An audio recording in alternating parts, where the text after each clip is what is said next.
this is their building, we don't want you to come in looking like this, we have two options. We could either accept what they say and continue to come in that building, or we could say we're not going to accept it and we're going to leave and create our own. The Western world has told us what is valuable, and we have bought into what is valuable.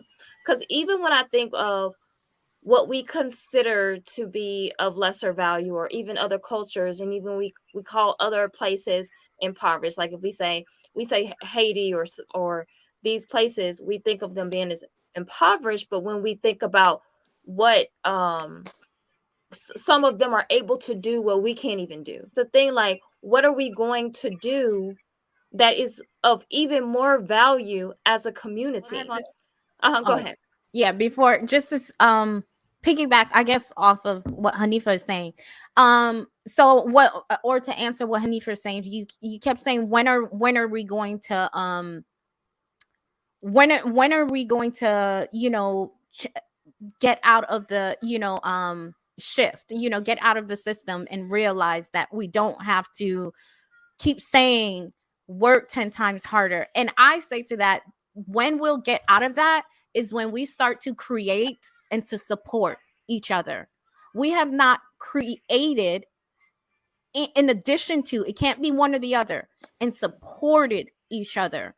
Because we have to be able to, if you want to take the example of Black Wall Street, we have not created something to where we are self-sufficient and we are supporting each other. So therefore, we're continue to buy into the system that is in place.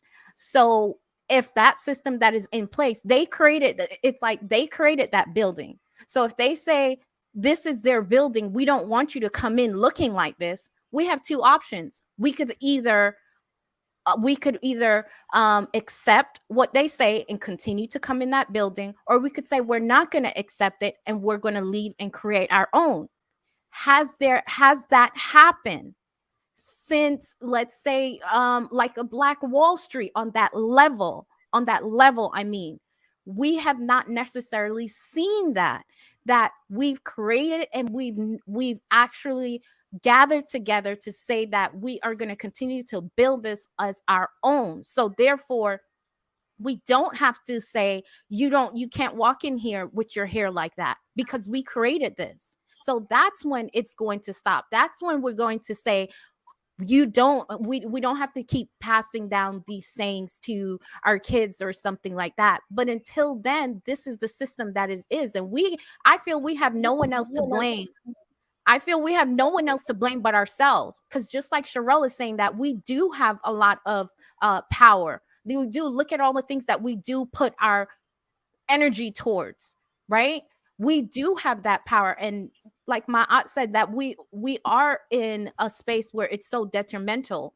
But we can't keep saying, why do we keep saying this to our kids? Why do we keep passing it on unless we're not putting things in place to change that? It's to change that, not just saying, okay, change the mindset. Okay, we change the mindset. Now put something in place, because talk is cheap. Put something in place now. What is in place? What are you creating? So we could come together after you create it. Who's going to come behind you to now support it and make sure that is passed on? That's not being done. We can start by educating our own children. Of course. Right, because here's the reality. We might not have the power on a mass scale, but here's where you have the power first. You have the power in your homes. So when you're saying we are not putting these things in place, I say to that, a part of it is we have to be willing to let go. We have to be willing to stop seeing ourselves as inferior.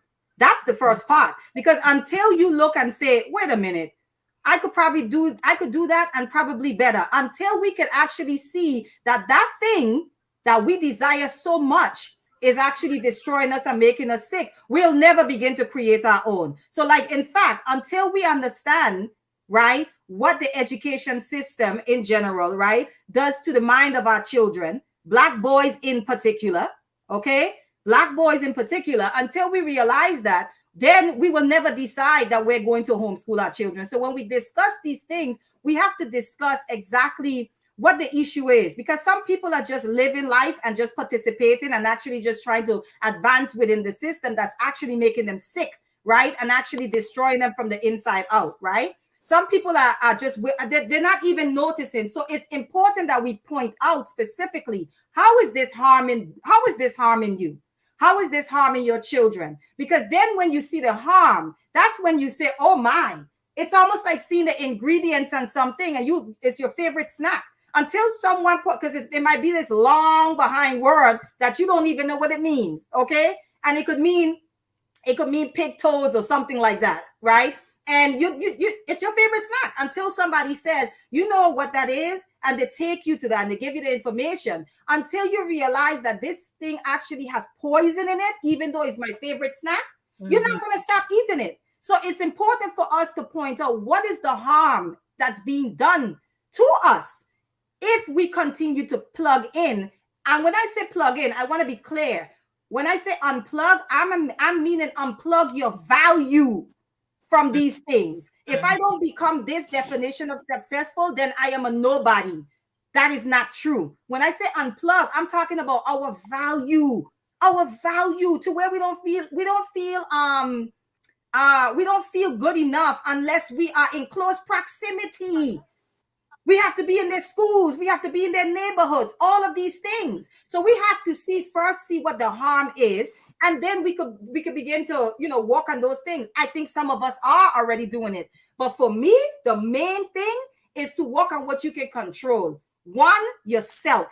And two, whatever family unit you're connected to. That could be your mother, your siblings, your children, the nuclear family, however we see it. Start with yourself first and then work on your family. A lot of us, we have families and we're not even doing the work.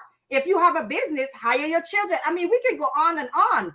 We need to start on the micro first before we start focusing on the macro. But it doesn't mean that I can't point out what the macro is, how the macro is actually affecting the micro, if I'm clear.